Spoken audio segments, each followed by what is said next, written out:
Hello friends and very warm welcome to Chickies Biology another video. In this video today we will discuss about phagocytosis. आज हम लोग बात करेंगे phagocytosis के बारे में और आप मेरे साथ में इस वीडियो में स्टार्टिंग से लेकर एंड तक कनेक्ट जरूर रहें। और अगर चिकीज बायोलॉजी चैनल पे नए हैं तो चैनल को सब्सक्राइब करने के बाद में बेल आइकन के बटन को प्रेस करना बिल्कुल भी न भूलें, तभी आपको आने वाली सभी वीडियोज के नोटिफिकेशन टाइम टू टाइम वहां पे मिलते रहेंगे। और फ्रेंड्स हमने पहले से भी बहुत सारी वीडियोस चिकीज बायोलॉजी चैनल पे अपलोड कर रखी है सब्जेक्ट वाइज मैनर में। आप इन सभी वीडियोस को प्लेलिस्ट में जाके देख सकते हैं। और अगर आप किसी भी बायोलॉजी या बायोलॉजिकल साइंसेज के कॉम्पिटिटिव एंट्रेंस एग्जाम की प्रिपरेशन कर रहे हैं या करना चाहते हैं तो ये सभी वीडियोस आप लोगों के लिए हाईली इंपॉर्टेंट है, हाईली क्रूशियल है, इनको आप जरूर देखें।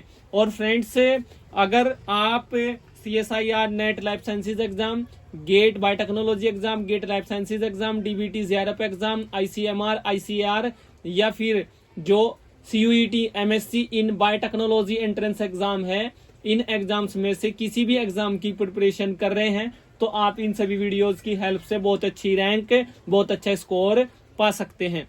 फ्रेंड्स आज का जो टॉपिक है वो है फैगोसाइटोसिस। आज बात करेंगे फैगोसाइटोसिस के बारे में। और फैगोसाइटोसिस क्या है? A type of endocytosis. ये एक टाइप है एंडोसाइटोसिस का। Phagocytosis is process by which certain cells like white blood cells and amoeba engulf large particles such as food, bacteria or dead cells. Phagocytosis was noted by Canadian physician Osler and named by Elie McTechnikov. तो ये आप यहाँ पे देख सकते हैं। इसका जो रियल लाइफ एग्जाम्पल है, example in real life phagocytosis का ये है WBC white blood cells like macrophage use phagocytosis to destroy harmful bacteria. और फ्रेंड्स फैगोसाइटोसिस जो है, जो फैगोसाइटिक सेल होती है वो फैगोसाइटोसिस प्रोसेस को करती है। और friends a cell that performs phagocytosis is called a phagocyte. उसको हम फैगोसाइट बोलते हैं या फैगोसाइटिक सेल बोलते हैं। टर्मिनोलॉजी में बिल्कुल भी कंफ्यूज नहीं होना है।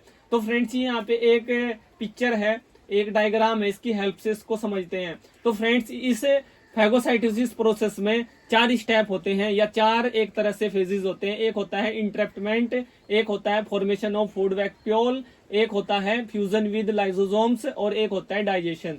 तो फ्रेंड्स जो इंट्रैप्टमेंट है इसमें क्या होता है? इंट्रैप्टमेंट में क्या होता है? ये एक यहाँ पे फैगोसाइटिक सेल है, ठीक है। तो ये एक फैगोसाइटिक सेल जो फूड पार्टिकल है उसका यहाँ पे इंट्रैप्टमेंट होता है। और फ्रेंड्स आप लोग देख सकते हैं यहाँ पे एक प्लाज्मा, ये यहाँ पे एक मेम्ब्रेन है, ये इसकी सेल मेम्ब्रेन है। इसी सेल मेम्ब्रेन में ये फूड पार्टिकल यहाँ पे इसका इंट्रैप्टमेंट यहाँ पे होता है। और जो फैगोसाइटिक सेल होती है इसमें न्यूक्लियस होता है, प्लाज्मा मेम्ब्रेन होती है और फ्रेंड्स लाइसोसोम होता है और ये इसका साइटोप्लाज्म यहाँ पे होता है।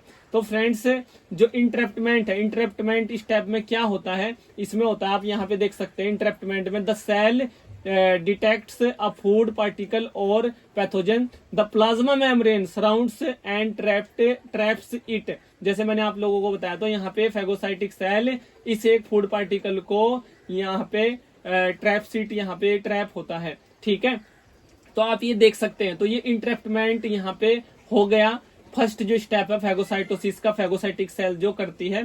सेकंड जो स्टेप है वो है यहाँ पे फॉर्मेशन ऑफ फूड वैक्यूल। तो यहाँ पे जो फॉर्मेशन है ऑफ फूड वैक्यूल वो कैसे होती है? तो फ्रेंड्स आपको मैंने बताया कि ये लाइसोसोम यहाँ पे है और ये यहाँ पे भी मैंने डिनोट किया है। तो लाइसोसोम का क्या फंक्शन होता है इसको भी यहाँ पे आगे समझेंगे। बट फ्रेंड्स ये जो सेकंड स्टेप है फॉर्मेशन ऑफ फूड वैक्यूल, इसका देखते हैं क्या है। तो फॉर्मेशन ऑफ फूड वैक्यूल में क्या होता है? दी इनगल्फ्ड particle gets enclosed in a sac like structure called a food vacuole। ये यहाँ पे एक फैगोसाइटिक सेल एक सैक लाइक स्ट्रक्चर यहाँ पे फॉर्म करती है। आप देख सकते हैं एक सैक लाइक स्ट्रक्चर है और इसी के अंदर ये यहाँ पे जो फूड पार्टिकल है यहाँ पे अंदर पहुंच जाता है। तो फ्रेंड्स इसको बोलते हैं कि यहाँ पे ये इनक्लोज हो गया है, enclose in a cell like structure called a food vacuole. इसको हम लोग फूड वैक्यूल यहाँ पे बोलते हैं। और इसी ये जो स्टेप है ये है formation of food vacuole, second step. अब जो थर्ड स्टेप है वो है फ्यूजन विद लाइसोसोम्स।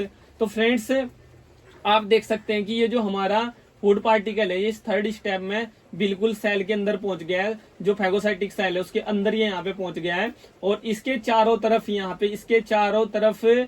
पे लाइसोसोम इससे अटैच हो गए हैं।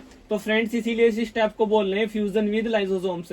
इस एक फूड पार्टिकल का जो फ्यूजन हुआ है वो लाइसोसोम्स के थ्रू हो गया, इसके चारों तरफ ये लाइसोसोम्स जो है वो चिपक गए हैं या यहाँ पे अटैच हो गए हैं। तो फ्रेंड्स बात कर लेते हैं फ्यूजन विद लाइसोसोम्स की। The food vacuole fuses with a lysosome which contains digestive enzymes.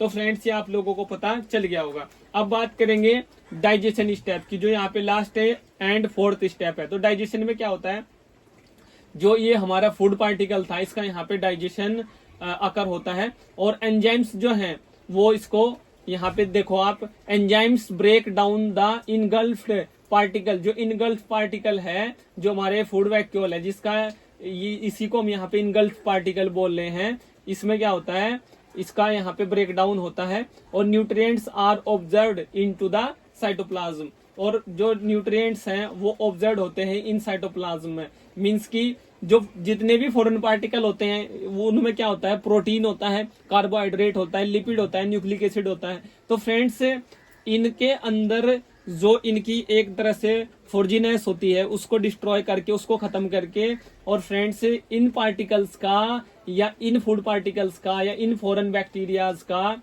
जो प्रोटीन है या जो वहां पे डीएनए आरएनए है या जो वहां पे कार्बोहाइड्रेट है या जो वहां पे लिपिड है उसको यूज किया जाता है। बट उसमें पहले बहुत सारे मॉडिफिकेशंस किए जाते हैं, उसमें जो उसका एक वहां पे पैथोजेनिसिटी है उसको एक तरह से उसको खत्म किया जाता है, तब उसको यूज किया जाता है। और फ्रेंड्स ये मटेरियल जो नई सेल्स बनती हैं फिर उसके लिए यूज किया जाता है। उसके बाद कभी उसको इन डिटेल में समझेंगे उस एक प्रोसेस को। तो फ्रेंड्स आप लोग देख सकते हैं यहाँ पे जो न्यूक्लियस है ये क्या करता है, कंट्रोल सेल एक्टिविटी। जो साइटोप्लाज्म है, न्यूक्लियस यहाँ पे ये है, तो ये क्या करता है, control cell activity phagocytic cell की। साइटोप्लाज्म जो है ये क्या है, site where digestion happens. Cytoplasm जो है यहाँ पे डाइजेशन हैपन होता है। और प्लाज्मा मेम्ब्रेन जो है ये क्या करती है, इसका फंक्शन क्या होता है फेगोसाइटिक सेल के लिए, ये इनगल्फ पार्टिकल्स को इनगल्फ करती है।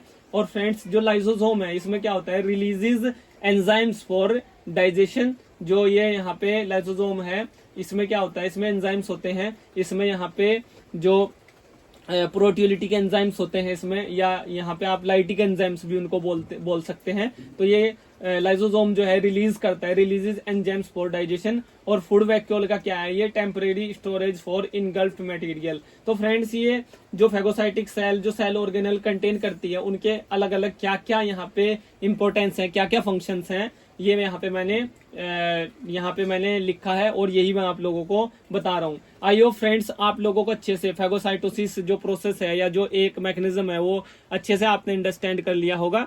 इस वीडियो से रिलेटेड या इस टॉपिक से रिलेटेड अगर आप लोगों के माइंड में कोई डाउट है, कोई क्वेश्चन है, कोई क्वेरी है, तो आप लोग उसको वीडियो के नीचे कमेंट बॉक्स में टाइप कर सकते हैं। और आप लोग मेरे साथ में जुड़ सकते हैं चिकीज बायोलॉजी के फेसबुक पेज के साथ, चिकीज बायोलॉजी के इंस्टाग्राम अकाउंट के साथ। और अगर आप चैनल पे नए हैं तो चैनल को सब्सक्राइब करने के बाद में बेल आइकन के बटन को प्रेस करना बिल्कुल भी न भूले, तभी आपको आने वाली वीडियोस के नोटिफिकेशन टाइम टू टाइम मिलते रहेंगे। और फ्रेंड्स अगर आप लोग CSIR net life sciences exam, DBT JRF exam, ICMR ICAR gate biotechnology gate life sciences exam, या फिर CUET MSc in biotechnology entrance exam, या फिर नीट एग्जाम की प्रिपरेशन कर रहे हैं, तो ये सभी वीडियोज आप लोगों के लिए हाईली इंपॉर्टेंट है, हाईली क्रूशियल है। या किसी अदर बायोलॉजी या बायोलॉजिकल साइंसेज के एग्जाम की प्रिपरेशन करना चाहते हैं या कर रहे हैं, तो भी इन सभी वीडियोज की आप हेल्प ले सकते हैं। क्योंकि इन सभी वीडियोज को लेके आने का जो मेरा मेन मोटिव है वो ये है कि बायोलॉजी के किसी भी कॉम्प्लेक्स से कॉम्प्लेक्स टॉपिक को आप लोग विद इन मिनट अच्छे से अंडरस्टैंड कर पाएं और उस पर एक बेटर अंडरस्टैंडिंग बना के अपने किसी भी कॉम्पिटेटिव एंट्रेंस एग्जाम में अच्छी रैंक, अच्छा स्कोर लेके आए और अपने ड्रीम एक इंस्टीट्यूशन में एडमिशन ले पाए। Thank you friends.